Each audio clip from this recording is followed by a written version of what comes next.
Welcome one and all, it's another vlog, but this one's different. We are abroad. Where abroad you say? Well, I'll tell you, eventually. Lots of very Spanish things happening. Soy inglés y bastante estúpido, lo siento.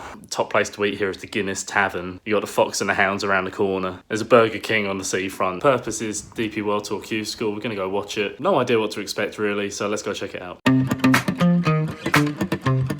Just to keep you updated with what's happened so far. So we drove from Scotland down to my parents in Essex, and then we flew from London Stansted, went all around the terminals there, got a coffee, had to get a shuttle over to the gate, and we flew Ryanair over to Barcelona. Never flown to Barcelona before, and this was an interesting one because literally booked my ticket to Barcelona airport on Monday. On Tuesday the airport flooded. When we got to Barcelona, had to take a bus to get to where we are now, Salou. We are in Salou, and the reason we're here is because final stage of DP World Tour qualifying school is happening. Here this week, 6 rounds of golf, and no, we haven't qualified ourselves, but we are hoping to one day, hopefully next year, and we wanted to come out here and prepare ourselves to be able to visualise what final qualifying stage looks like and how it feels, because it sounds like it's going to be the most tense golfing experience that you can even imagine, with people's jobs and careers on the line. So we're here to experience that. Okay, I'm off out to watch the golf, but here's the room tour I did earlier if you want to see what all this looks like. This is going to be a very fun room tour to do.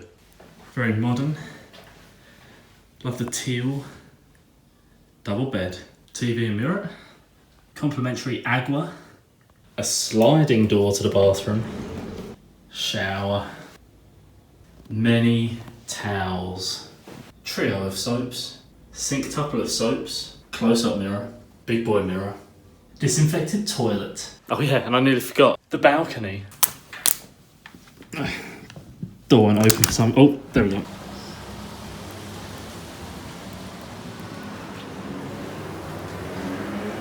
Maybe not the best view, but I'm trapped in all the curtains. Maybe not the best view, but maybe my new favourite place. It's better than Huddersfield at least. The OGs will understand that one.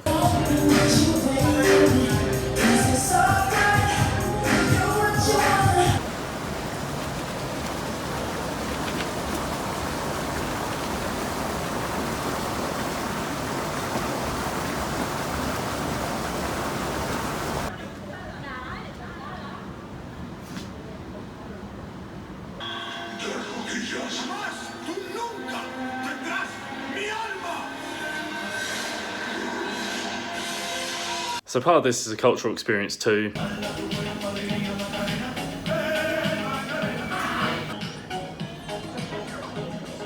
Last time we went out in Salou on a Sunday night, not expecting anything. Get a walk of the town, see what the deal was. And there was like some sort of carnival festival going on. They were calling it Salouine, and it's been 2 weeks since Halloween now, so I don't really know what's going on, but it's Salouine. That really caught me off guard. I was only out doing some shopping. Sounds like an absolute rave going on just up the street. Need to go check it out.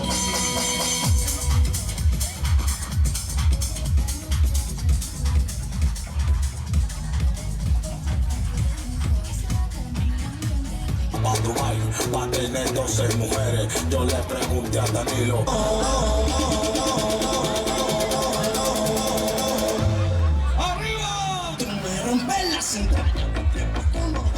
It's Salouine!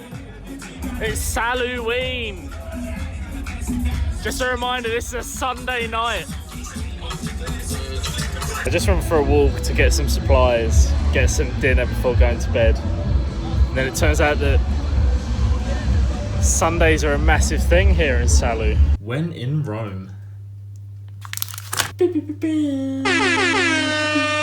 The way qualifying school works is simple. You've got first stage, second stage, and final stage. First stage is all around Europe. Second stage is all around Spain. And then final stage is just here in Salou. 156 players from the DP World Tour who've dropped down this year, plus everyone else trying to make it up there from down the ladder, from top the ladder. All the ladder is included in this event. And it's part of what makes golf beautiful. If you're good enough, you've always got a chance. If you've got the money to pay an entry fee that's the best part of £3,000 that covers all the stages, and you're good enough at golf, you can make it here and try and get your card and status for the DP World Tour. So this is all part of planning for the dream. Today is Monday. It is day 4 of the tournament. There is a cut. Top 65 and ties out of the 156 make it to rounds 5 and 6. So I'd imagine I'm going to experience a lot of tension today. If you make the cut, you are guaranteed status on the Challenge Tour, which is a second rung of the ladder below the DP World Tour. You've got DP World Tour, Challenge Tour, everywhere else below it. But if you make the cut today, you get status on the Challenge Tour, so that's something. But a lot of these guys will be hoping for more, and if you get in the top 20, that's what gets you your card for the DP World Tour, the European Tour. There's so many great golfers in this field, but we want to watch the ones who are on the cut lines and experiencing the most tension and just see what that feels like and see what qualifying school is all about. But this week's all about experiencing international travel as well. Obviously, we've vlogged a lot from the UK and different tournaments we've played there, amateur and professional, but this week is all about,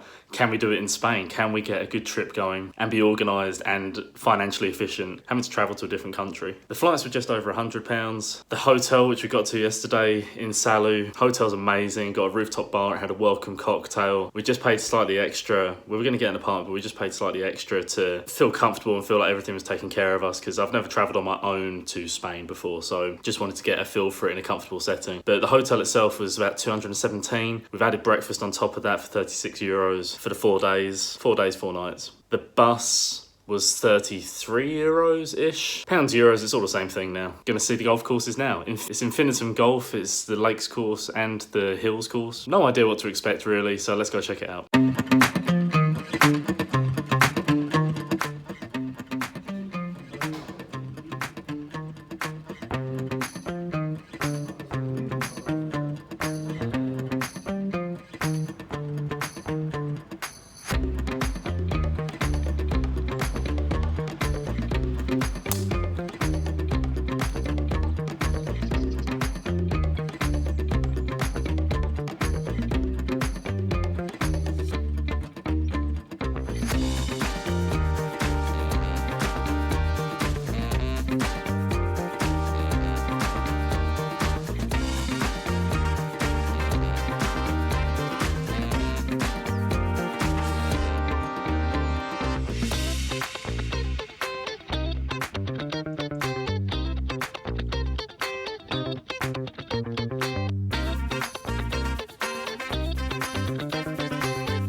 Just had an awkward moment. Decided to walk back from the Lakes course to Salou.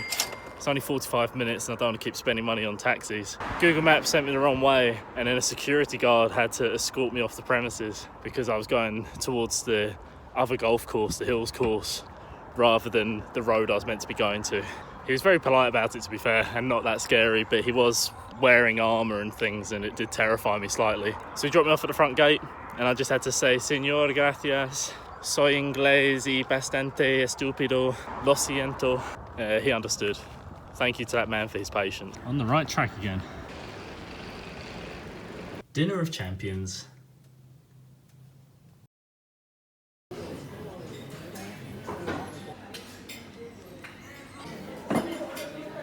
Day 5 of Q School, day 2 for us, and the cut was made yesterday. So the top 65 and ties have made it. About 20 people made it on the number at 7 under. Right now the cut is about 12 under, 13 under, if you want to be in the top 20. That's now all that matters. It's all about the top 20, who can make it. We're going to go watch the guys on the bubble and see what the pressure's like. Now it's another day in November and we are in Spain, so unfortunately I have to confirm that the weather is sunny and hot as always.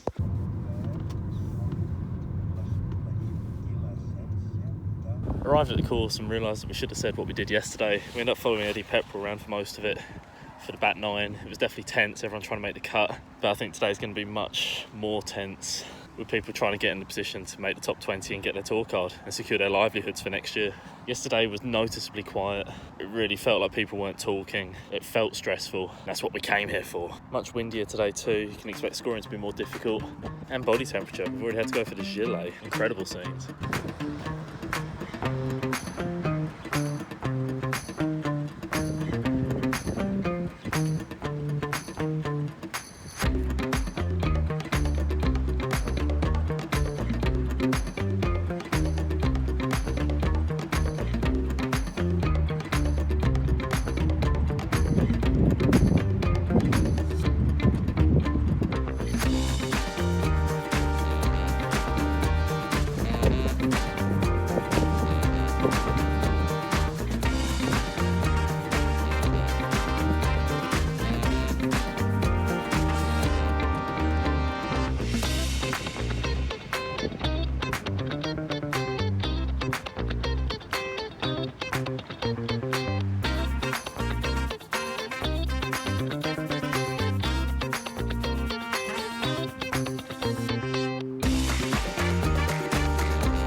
So what started out as a beautiful day actually ended up with a weather delay, and I think there were thunderstorms in the area.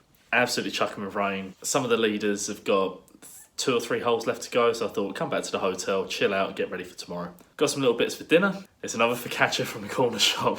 And it has to be that way because we got a taxi back from the course, so we didn't have to walk 45 minutes in the pouring rain. So swings and roundabouts, swings and roundabouts. Really interesting day though, following the guys on the cut. Cut right now is looking between 12 and 13 under. Still, pins were really tough today, playing really difficult. Scoring was tough. Best round out there I think is 6 under. Just had to grind in and stick to it. I witnessed a hole in one by Justin Harding. Absolutely unbelievable stuff. 183 metres, so like a 200-yard shot. And I think he pushed it right at it, kind of loved it, and then it just went in. No one believed it. No one applauded it. This man just made a hole in one and no one applauded it. That's how tense Q School is. What the is going on? It's almost like people are scared to clap just in case they make a noise that could affect someone else's career on a different hole. Tomorrow is the final round. So we're going to chill out this evening, we're going to eat, and then we're up early in the morning again, smash the breakfast out, and watch the final day of qualifying school for the DP World Tour.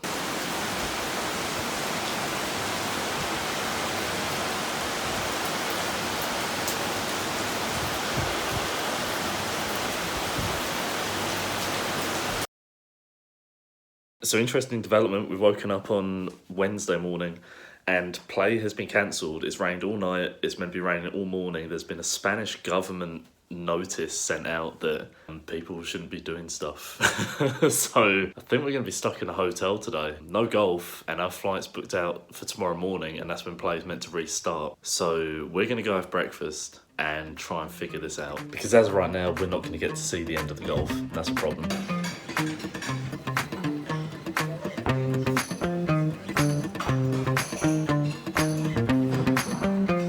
Tough one right now, having to make a decision. The golf is definitely happening tomorrow. I'm meant to be leaving on my flight 2:30 tomorrow in the afternoon. We'd be leaving Salu about 10 the bus, so the golf wouldn't be starting earlier than 9 at the Hills course tomorrow. So if I stick with everything as planned, we're not going to make the golf tomorrow. But it will cost £70 to change my flight to Friday late in the evening. It would cost about $230 to just change the flight and make it a reasonable time. But if we spend 70, that would make it a 10:45 p.m. flight getting to Stansted at 20 past 12, 20 past midnight, and then I need to get the last bus, and also to then book another night accommodation and get that flight and the breakfast on top and the other money I'd spend. It's probably looking at least £150 but I'd get 2 days out of it. I'd get the extra golf day and then I'd leave on the Friday. Just weighing up right now whether that is worth the expense, because I came out here to see what Q School's all about. It'd be a shame to leave it having not seen the drama of the final day, round 6. So that's where we're at right now.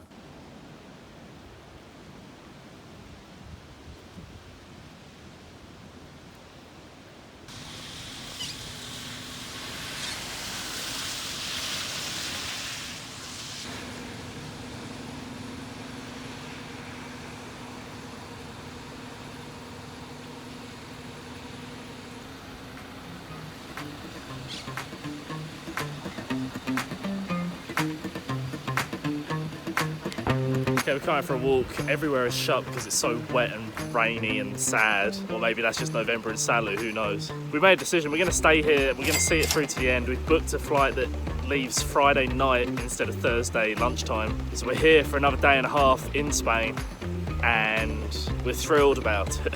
It means we've had to book another flight, book another night at the hotel. Overall, that's going to cost us an extra £70 for the flight and an extra €64 for the room. And then breakfast on top is going to be about €70, so about £56 for another night at the hotel. So that's absolutely great, but just money that we didn't need to spend. But then I was thinking, what's the point in saving the money anyway? This is what we want to spend it on. We want to become good at golf. We want to have the experiences and learn what it's all about. This is what life on the DP World Tour is, I guess. Is riding with the punches and dealing with obstacles that are thrown in your way. But the money does tally up pretty quickly, as we're finding.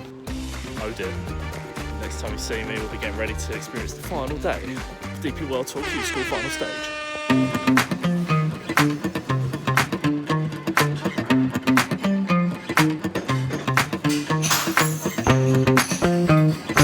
Q School round 6. They top 20 in tyres will get their cards for DP World Tour. We're going to go and follow some guys that are right on the number, namely in the same group, David Law of Scotland and Teddy Tetak of Slovakia, who apparently is one to watch as well, I've been told by someone I know. So we're going to go watch, soak up the drama. Should be a pretty fun day. Well, fun for some of us, could be pretty sad for others. A lot of nervous energy out here because I just got taxi to the wrong golf course. So that's an inconvenient start to the day. Lo siento, señor. Lo siento.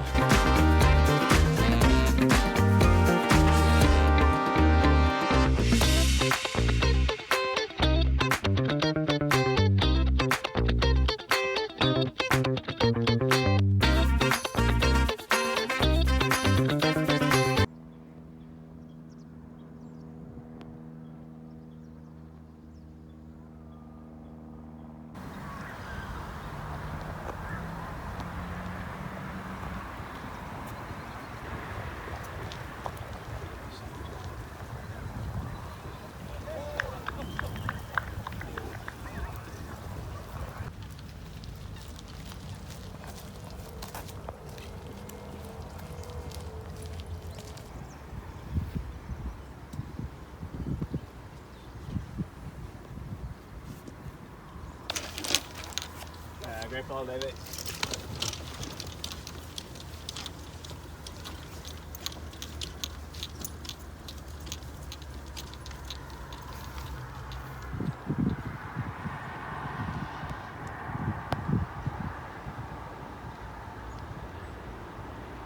Not much talking going on right now, except for me, obviously. This is so tense right now. I'm so scared of my phone going off and making a sound. I'm actually terrified of filming, but we're just in the bushes here watching David Law, Teddy Tetak and Rayhan Thomas. They're on the last hole on the par 5. Looks like the number's going to be 17. Now, I haven't seen the leaderboard for a while, but it might push to 18, but definitely 17 last time I saw it. David Law's 16 under, just made a nails up and down on 17 for par. Teddy's 17 under. He's swearing a lot.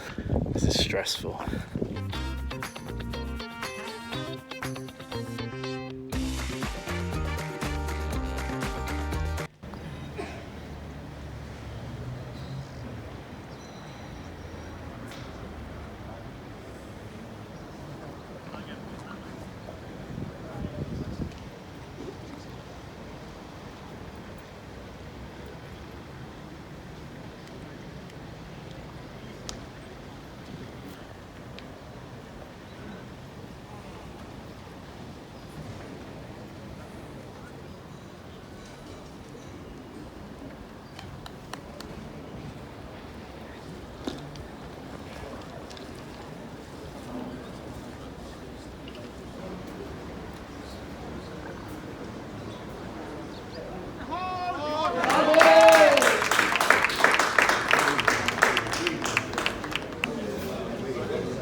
Dinner of Champions. Hola, es Freddie del Futuro. Let's catch up with everything that's happened in the last day before we can sign off on this adventure. So, starting with the golf. For things to round off yesterday, it was pretty eventful. David Law got the birdie that he needed. He hit the green in 2 at the par 5 18. It's 2 putted for birdie, got himself to 17 under. Teddy Tetak did the same thing, or Tetak, how you pronounce it, but he hit the green 2 putted for his birdie, and in the end the number to get in was 18 under. 17 under was tied 21st, missed out by 1 shot, 1 place. And if you're David Law and others, including Eddie Pepperell, and there was a whole bunch of guys on 17 under, that must be sick to miss out on your full playing rights by 1 shot. So a really big eye-opener, just the pressures these guys play under. There's some really good players that are not going to have full status on the DP World Tour next year, but they were 1 shot short, and that's pretty sick. This plane's about to take off, sorry for the noise. Very inconvenient. Had a bit of an eventful travel day. We're currently in Barcelona airport, so we've made it. We've got a 10:45 p.m. flight that's happening, going back to London, going to land at midnight London time, so it's been a long day. And it was made longer because the bus that I got from Salou into Barcelona airport originally broke down on the motorway, so that was inconvenient. But to be fair to them, they got a replacement bus out in half an hour, so we can't say it was too much. Originally I got that bus at 11 o'clock at Salou at 11 in the morning, so luckily I'd left about 12 hours spare to make that trip, so a half-hour delay ended up not being too inconvenient, but it had some people worried, that's for sure. Got to Barcelona airport, decided we were going to go to Barcelona city centre, have a little look around, never been here before, and it was really fun. Got the open top bus, saw the sights, well, the main sights from the west end of Barcelona anyway, probably all the touristy bits. People have to tell me what better places there are to visit next time I'm here, but I had a lovely time, I'm not complaining. Saw the old Olympic Stadium from 1992 Olympics. They really loved the World Fair in 1888, so Barcelona, city of history, city of culture, architecture was pretty incredible. I would love to come back here and explore it more, but now we're at the airport waiting for our flight. It's been a long week. Thank you for sharing the journey with me. Oh yeah, for those following along, here's the end total of what this trip cost me. Gonna have to save up before doing it again, that's for sure. So that was final stage of Q School. All the golf done, and hopefully, you know, we'll be doing our best to be there next year and have a crack at getting our own card and making our own story. And it's been a real motivating trip to highlight to me what I need to work on, how I get better as a golfer, and how I can put myself in these positions too. So it's been really fun. And if you've enjoyed this one, you might enjoy the other vlogs I've made where I've been traveling around the UK. But this has been a fun one to do abroad. I hope there's more in the future, and make sure to subscribe to be part of those journeys. So see you at the next one.